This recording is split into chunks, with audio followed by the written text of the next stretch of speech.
The weather is super active across the south. We have multiple tornado watches out for parts of Texas, even parts of Louisiana now. These tornado watches going through the overnight hours, in some cases here, especially across Louisiana, East Texas, up until 2 a.m. Central Time.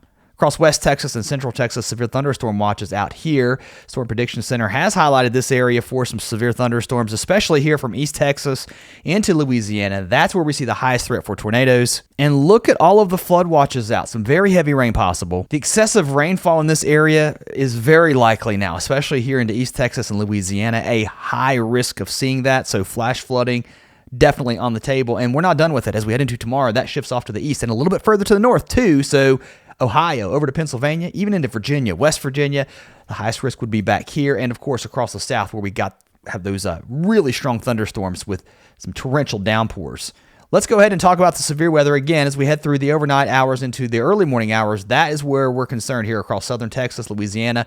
Tornado risk highest here. There could even be a few strong storms up in this area too. Kentucky, Tennessee, Arkansas, Missouri, maybe a few tornadoes. Certainly can't be ruled out. As you can see, it's not a zero threat as this storm pushes off to the east.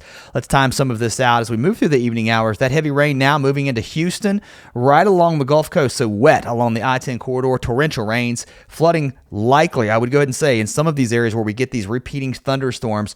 And then as we get into the overnight hours, we've got the storms going here across west and central Texas. Those will be moving off to the east pretty quickly tonight. Storms up across Missouri, also Indiana, Illinois. Those will continue to roll through the overnight hours. They will start to weaken once we move past, say, midnight, but look at the rain picking up early tomorrow morning here across southern Mississippi, southern Alabama. This will be heavy at times.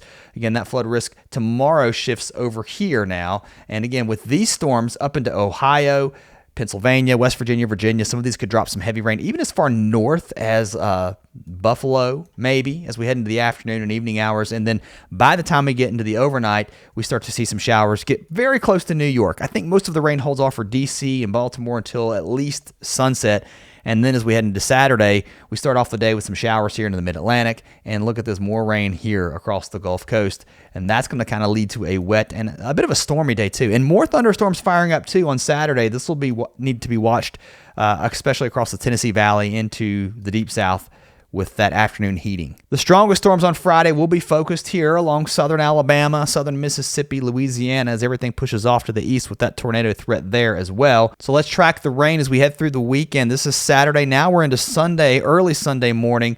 Rain here across the southeast. That will continue, and it looks like the northeast, not too bad here, but more showers, though, starting to break out back across the Central Plains states. That will move east as we move into Monday morning, so the Twin Cities, over to Duluth, into parts of the Midwest now, into Chicago, even parts of Illinois and Indiana as we move into Monday evening.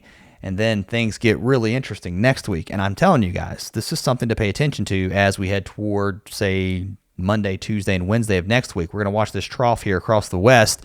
Out ahead of it, we're looking like we're going to see some severe weather. The Storm Prediction Center already kind of looking at this area early next week, and I'm telling you guys, this is a decent weather setup in the upper levels, a synoptic feature, a large-scale weather feature here that's going to drive the thunderstorms. Now, if we get a strong jet streak that moves through, it's still too early to time those out.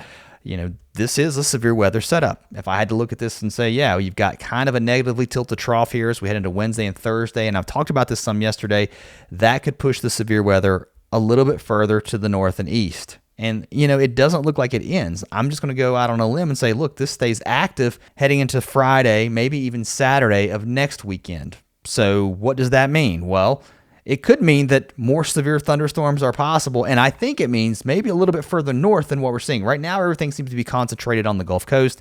It kind of looks like we start to see some ridging happening here. That could really heat things up, but it could also push that severe weather a little bit further to the north as we see that seasonal shift of severe weather moving from the south. And it's not to say we won't see severe weather across the south or the southern plains, but it's starting to shift a little bit further now to the north as our season changes closer and closer to summer. And the Arctic definitely looking like a summer-like pattern with our polar vortex completely obliterated now, and those days getting very, very long. If you like this kind of content, I hope you'll subscribe. It does help the channel. I appreciate all of you who have done so, and I will see you next time right here.